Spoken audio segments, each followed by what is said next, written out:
इनका है 15 दिसंबर 84 और दिन में 11:30 कौशाम्बी का जन्म है। श्री शुक्रवाच बदनाथ दया सिंधो घट लग्न शुभाशुभम येन विज्ञान मात्रेण विपाको दृष्टिगोचरः। श्री शुक्र जी प्रश्न करते हैं कि हे दया के सागर भृगु जी, कुंभ लग्न से संबंधित यह जन्मपत्री जिस बालक की हो उसे जीवन में क्या क्या फल प्राप्त होंगे, यह विज्ञान पूर्वक वर्णन करें। श्री भृगुवाच लग्ने सह तप गेहेपि सुखे च सिंहिका सुतः तदीसह द्वादशे गेहे भौमस्तत्र व्यवस्थितः। श्री शुक्र जी के प्रश्न करने पर श्री भृगु जी बोले कि लग्नेश भाग्य स्थान में स्थित है, सुख स्थान पर राहु है और सुखेश द्वादश भाव में मंगल के साथ है। सप्तमे रजनीनाथ, दसवें रवि सुधात्मजः, सप्तम भाव में चंद्रमा है, दसम भाव में सूर्य बुध व केतु स्थित हैं। लाभे देवगुरु यदा और लाभ स्थान पर देवगुरु बृहस्पति हैं। योगम केम द्रुमम वाच्यम फलम चाग्रे शुभाशुभम। कुंडली में चंद्रमा से द्वितीय एवं द्वादश भाव में कोई ग्रह नहीं है, अतः केमद्रुम नाम का योग बन रहा है जो इस बालक के आगे युवावस्था में कार्यक्षेत्र में बाधा उत्पन्न करे। इस योग में उत्पन्न हुए इस बालक का आगे शुभाशुभ जीवन फल बता रहे हैं। पुरासौ विप्रवंशे पीचोत्पन्नो मध्य सुंदरः पैतृकैश्वर्य युक्तस्य पक्ष भ्रातृ सुखान्वितः। यह बालक पूर्व जन्म में एक विप्र कुल में उत्पन्न हुआ था। उस समय मध्यम सुंदर रहा, पैतृक ऐश्वर्य से युक्त रहा, दो भाइयों का सुख उस समय प्राप्त था। कर्मण्यः विविधोत्साही विद्या लाभम च मध्यमम कृतः शिल्प कला ज्ञानम विलंबेन महामते महाविद्यालये चैव शिक्षा कार्येण वित्तकम। उस समय बड़ा कर्मण्य रहा, उत्साहवान रहा, उस समय विद्या का भी लाभ प्राप्त किया और विलंब में एक महाविद्यालय के अंतर्गत शिक्षा के कार्य में नियुक्त हो गया। पदोत्थानम प्रकारितः और कालांतर में पद वृद्धि किया। प्रधानाचार्य को भूयात् स्वाश्रये यौवने तदा बहवः शिक्षकाश्चैव तेषां तु शोषणं कवे पुनः पुनः प्रकुर्वीत छलेन धन लाभकः। उस समय पद में वृद्धि करके प्रधानाचार्य हो गया। उस समय अपने आश्रय में बहुत से शिक्षक लोग नियुक्त थे, किंतु यह बालक उनका बार बार शोषण करता रहा और छल पूर्वक धन लाभ करता रहा। बहुनाम जीविका मध्य बाधाम चैव प्रकारितः। उस समय स्वार्थ के वशीभूत होकर के बहुतों की जीविका में बाधा उत्पन्न किया। स्वार्थ साधन दक्षोपी और नित्य अपना स्वार्थ साधन करता रहा। यद्यपि चांगना पुत्र सौख्यम देवे च तीर्थ के प्रीति परोपकारेपि दर्शने साधु तुल्यकः। यद्यपि उस समय पत्नी व पुत्र इत्यादि का सुख प्राप्त था, देवता तीर्थ में प्रीति करता रहा, परोपकार में भी रत रहा और देखने में साधु तुल्य रहा। तथास्तु बक वृत्तिश्च यथावसर साधकः, किंतु बड़ा ही अवसर साधक था। काले निधनं जातः स्वर्ग नरको भयं लभेत भोगान्ते पुनः भोगार्थ मागतो वसुधातले चाधुना मानुषे देहे विप्रवंशे समुद्भवः। इस प्रकार उस जन्म में शुभ और अशुभ दोनों प्रकार के कर्मों को करते हुए अंत में मृत्यु के वश में हो गए। मृत्यु के पश्चात कर्मानुसार स्वर्ग व नरक दोनों प्राप्त किया। तत्पश्चात संचित कर्म का फल भोग करने के लिए पुनः पृथ्वी तल पर वापस आए और इस समय मनुष्य देह के अंतर्गत पुनः विप्र कुल में जन्म प्राप्त किया है। पौषे मासे तमे पक्षे अष्टम्याम शनिवासरे भगरछे चांत पादे घट लग्नोदय कवे। इस समय इस बालक का जन्म पौष महीना कृष्ण पक्ष अष्टमी तिथि शनिवार के दिन पूर्वा फाल्गुनी नक्षत्र के चतुर्थ चरण में और कुंभ लग्न के उदय काल में जन्म हो। चोत्पन्न सुंदरो मध्य गोधूमश्च प्रभान्वितः पुष्टदेही बलाढ्योपि समतुंगोपि जायते। यह बालक मध्यम सुंदर शरीर का हो, गेहुआ रंग हो, प्रभापन्न हो, पुष्ट शरीर का हो, औसत ऊंचा कद हो, सुशीर्षालक भालादि सुमुखश्चारुलोचन भ्रिकुटीमानदा सौम्या सुनासा चिबुकादिकम। सुंदर सिर हो, ऊंचा ललाट हो, सुंदर मुख हो, नेत्र विशाल हो, भौहें शुभ व मानदायक हो, सुंदर नासिका हो, सुग्रीवम वलयम युक्तम पुष्टस्कंधोच्च वक्षकम पादहस्तादिकम सौम्यम अपरांगम यथाक्रमम। सुंदर ग्रीवा वलय से युक्त हो, कंधे पुष्ट हो, वक्षस्थल ऊंचा हो, हाथ पैर आदि की बनावट सुंदर हो, शरीर के अन्य अंग यथा योग्य हो। पैतृक ऐश्वर्य युक्तोपि भूम्याराम गृहादिकम साधनम विविधम चैव पूर्वजाः साधु वृत्तिकाः प्रतिष्ठिता विशेषेण शिक्षा कार्ये पितुर्यदा वित्तार्जन करश्चैव प्रज्ञावान धार्मिकोऽपि च। यह बालक पैतृक ऐश्वर्य से युक्त हो, उसमें कृषि योग्य भूमि बाग गृह इत्यादि का साधन प्राप्त करे, अपने पूर्वज लोग पितामह इत्यादि बड़े सरल साधु सेवी हों और बहुत प्रतिष्ठित हों। इसके अतिरिक्त अपने पिताजी भी धनमान से युक्त हों, पिता शिक्षा के कार्य में नियुक्त हों और वेतन का लाभ करें, बुद्धिमान हों, धार्मिक हों, चतुर हों। जन्मदा सरला चैव गृहे कार्ये सुदक्षका रुग्णा किंतु शरीरेण दंतोदर विकारतः। माता भी सरल विचारों की हो, गृह कार्य में सुदक्ष हो, किंतु माता शरीर से बार बार कष्टित हो। माता को पेट का विकार, अस्थि का विकार प्राप्त होने का योग है। मातृ पितृ सुखम पूर्णम खवेदोर्ध्वम च संभवम। माता पिता का पूर्ण सुख इस बालक को अपनी 40 वर्ष की अवस्था से अधिक ही प्राप्त हो। चाग्रजैक सुखम योगम सहजापि त्रयम यदा पितृव्यैक सुखम योगम तथास्तु चाल्पमायुषी। ग्रह योगानुसार इस बालक को एक बड़े भाई का सुख प्राप्त हो। ग्रह योगानुसार 3 बहनों का भी सुख प्राप्त होने का योग है। इसके अतिरिक्त इस बालक को एक चाचा का सुख प्राप्त हो, अर्थात पिता के एक भाई हों किंतु वह पूर्ण जीवन न प्राप्त करें, उनकी अपमृत्यु होने का योग बने। सहजापि धरा यदा पिता को एक बहन का सुख प्राप्त हो। द्वादशे देव पूज्यस्य भाग्ये भानुसुतोऽपि च प्रज्ञावान जायते बालः चतुरो लोक दक्षकः। 12 भाव में देवगुरु बृहस्पति हैं और भाग्य स्थान पर शनिश्चर का योग है, अतः यह बालक बुद्धिमान हो, चतुर हो और लोकदक्ष हो। गुणग्राही दयालुश्च मेधावी बहुमित्रवान। गुणग्राही हो, दयालु हो, मेधावी हो, बहुत मित्रों से युक्त हो। शत्रुमर्दी अभीतोपि स्वयं स्वाध्यायशीलकः। शत्रुमर्दी हो, निडर हो और स्वयं श्रम पूर्वक विद्या का लाभ प्राप्त करे। विद्योपाधिम लभेद बालः स्वभाषावर्तिनीमपि। यह बालक विद्या की पूर्ण उपाधि प्राप्त करे, अपनी मातृभाषा व अन्य भाषाओं का ज्ञान प्राप्त करने वाला हो। कला साहित्य कम ज्ञानम योग्यताचार्य संयुतः। कला साहित्यादि विषयों का अध्ययन करे और आचार्य के समान योग्यता से युक्त हो। प्रशिक्षणादिकम योगम, और कुछ विशेष प्रशिक्षण का भी लाभ प्राप्त करे।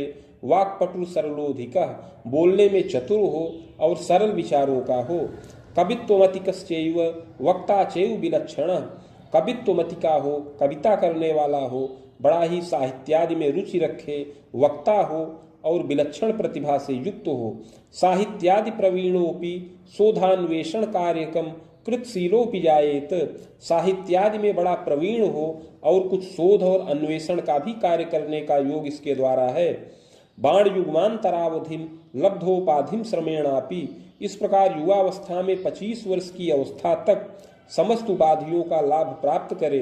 तथास्तु पूर्वपापतः यौवने विविधम क्लेशम केमद्रुम प्रभावतः चादव बाधा विशेषेण चायते येन चिंतनम।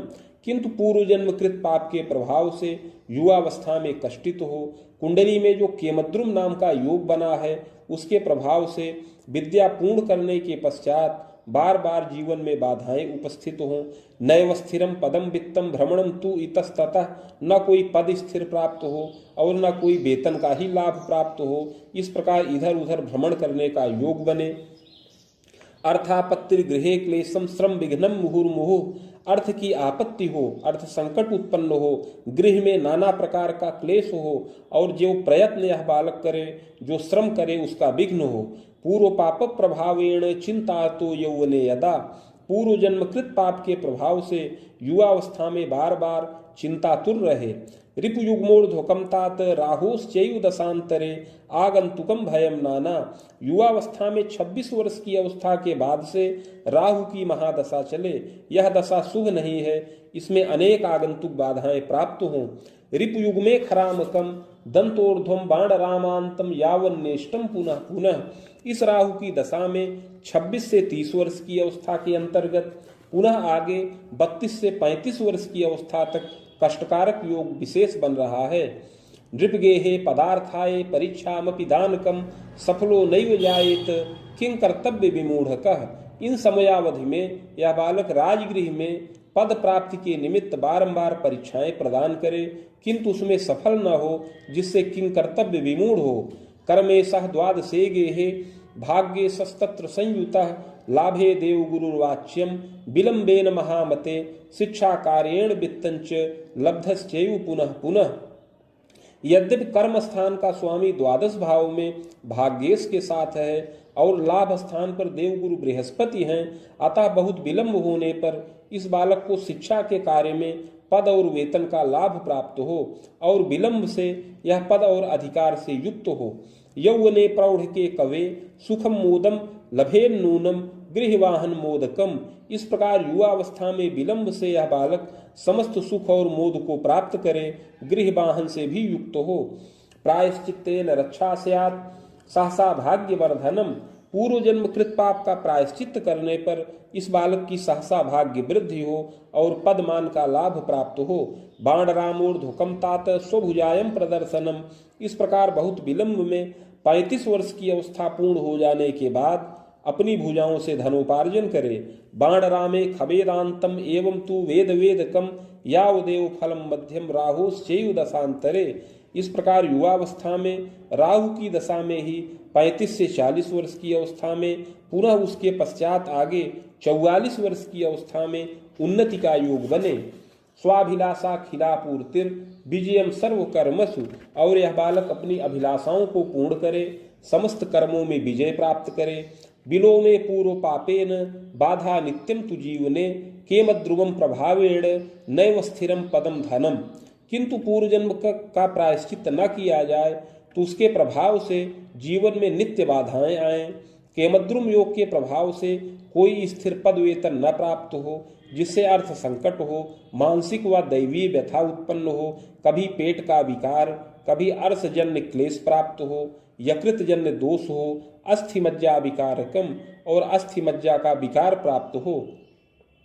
बाण युग्मोर्ध्वकम तात दारा सौख्यम लभेदपि। 25 वर्ष की अवस्था के बाद इस बालक को पत्नी का सुख प्राप्त होने का योग है। सुंदरी मध्यमा चेयम विदुषी चयु प्रियंबदा स्वभुजाय करी नारी चादव कन्या सुखम लभेत चैकम बापि द्वयम योगम पश्चात पुत्र सुखम लभेत। पत्नी मध्यम सुंदरी हो, विदुषी और प्रियंबदा हो, पत्नी भी अपनी भुजाओं से मध्यम धन का लाभ करे। संतानों में प्रारंभ में कन्या संतान का सुख प्राप्त हो, एक अथवा 2 कन्या संतान उत्पन्न हो, उसके पश्चात एक पुत्र का सुख प्राप्त हो। राजनीतौ रुचिर बालः यौवने प्रौढ़ के कवे पदाध्यक्षाधिकम योगम कला विद्या प्रवीणकः। युवावस्था और प्रौढ़ावस्था में यह बालक राजनीति में बड़ा रुचि ले और अध्यक्षादि पद का भी लाभ प्राप्त होने का योग है। कला और विद्या में बड़ा प्रवीण हो। पुरस्कारादिकम लाभम विख्यातो जायते यदा कवित्वमतिका हो। गद्य और पद्य का लेखन करे, जिसमें पुरस्कार इत्यादि का भी लाभ प्राप्त करे, विख्यात भी हो। विधि शास्त्रम कृतम ज्ञानम। युवावस्था में कभी विधि शास्त्र के भी ज्ञान का योग बने। प्रायश्चित्त प्रभावतः सफलस्य विलंबेन प्रौढ़े चापि सुखान्वितः। पूर्व जन्मकृत पाप का प्रायश्चित्त करने पर समस्त दोष समन हो और यह बालक अपने कार्य में सफल हो, प्रौढ़ावस्था में ज्यादा सफल हो, ज्यादा सुखी हो। चाग्रे यत्नम मया प्रोक्तम येन बाधा विकोहनम। अतः आगे उस यत्न और प्रायश्चित्त की विधि बता रहे हैं जिससे बाधाएं समन हो। स्वर्णपत्रम प्रकर्तव्यम शैलमासा प्रमाणकम बाणांगुला यताकारम तन्मध्ये चाष्टगंधतः शिवमूर्तिम सबीजं च लिखित्वा कलशोपरि निधाय संहिता साकम पूजनम खोडसादपि। 7 मासा सुवर्ण का पत्र बनाया जाए जो 5 अंगुल का आयताकार हो। उस पत्र के मध्य में अष्टगंध के द्वारा शिव जी की मूर्ति बीज सहित लिखकर कलश पर स्थापन करें। समीप में भृगुसंहिता के 1 सहस्त्र पत्रों का स्थापन करके खोडसोपचार पूजन किया जाए। मदुक्तम शिव मंत्रं च सहस्त्रम वेद युग्मकम गायत्रीं च शिवस्यापि समानम चैव जापनम हवनादिर विधानेन मूर्तिमाचार्य दापनम। तत्पश्चात भृगुसंहिता के मंत्राध्याय खंड में वर्णित शिव मंत्र जो 104 अक्षरों का है उसका 24,000 संख्या में जप हो और उसी के बराबर शिव गायत्री मंत्र का जप किया जाए। जप के पश्चात हवन इत्यादि करें, मूर्ति आचार्य को दान करें। यत्नोक्ते पूर्व पापंच समनम सर्व सुखम लभेत। इस प्रकार का यत्न करने से पूर्व जन्म कृत पाप समन हो और इस लोक में समस्त सुखों की प्राप्ति हो। रिपुयुग्मोर्ध्वकं तात वेद वेदांतरावधिम यावन् नेष्टम महाप्राज्ञ अस्मिन् राहु दशांतरे कृते सर्व सुखम लाभम दशायाश्चोत्तरार्धतः विविधोन्नत योगंच पद वेतन सौख्यकम। युवावस्था में 26 वर्ष की अवस्था के बाद से राहु की दशा चले जो 44 वर्ष की अवस्था तक रहे, यह दशा कष्टकारक है। इस दशा में ही यत्न प्रायश्चित किया जाए तो दशा के उत्तरार्ध में अर्थात 35 वर्ष की अवस्था के पश्चात से उन्नति का योग बने, पद और वेतन का सुख प्राप्त हो, अनेक मंगल कार्य भी घर में संपन्न हो, नवगेहादि सौख्यंच और नवीन गृह इत्यादि का सुख प्राप्त हो, कुलद्वये जराजनम शोकम तापम बीजानीयात स्वास्थ्य बाधापि संभव यत् नौसत सुखम लाभम। यद्यपि इस दशा में दोनों कुल में घर के वृद्ध जनों का शोक और ताप हो, अपना भी स्वास्थ्य कुछ बाधित हो, किंतु यत्न और औषध से रक्षा प्राप्त हो। चाग्रे गुरु दशांतरे खतरकांतम शुभम तात विविधोत्साहकम गृहे प्रजा स्वाध्याय पूर्णंच प्रजोद्बाहादिकम अपि पौत्रादिक सुखम लाभम देवतीर्थादि दर्शनम। 44 वर्ष की अवस्था के पश्चात से बृहस्पति की दशा चले जो 60 वर्ष की अवस्था तक रहे, यह दशा सुख कारक है। इसमें बड़ा ही उत्साह हो, संतानों की विद्या वृद्धि हो, संतानों की विद्या पूर्ण भी हो। इस दशा में संतानों का विवाहाधिकार संपन्न हो, पौत्रादि का सुख मिले, देवता तीर्थ का दर्शन हो, संतानों के द्वारा धनोपार्जन हो और नवीन उद्योग भी किया जाए। तथास्तु मार्केशेन आयु भीतिर पुनः पुनः, किंतु यह दशा मार्केश की भी है, अतः इस दशा में बार बार रोग से पीड़ा हो और आयु भय हो। गृह विग्रह योगकम, गृह विग्रह का भी योग बने। मृत्युंजयन रक्षा स्यात्, इस दशा में मृत्युंजय मंत्र के जप से अवश्य ही रक्षा प्राप्त करें। भूयः शनि दशांतरे, इसके पश्चात शनिश्चर की दशा चले। शुभाशुभम फलम ज्ञानम, इस दशा में शुभ और अशुभ दोनों फल प्राप्त हों। यद्यपि इसमें रोग से कष्ट मिले, पक्षाघातादिकम भयम, हड्डी का विकार उत्पन्न हो और पक्षाघात इत्यादि का रोग प्राप्त हो।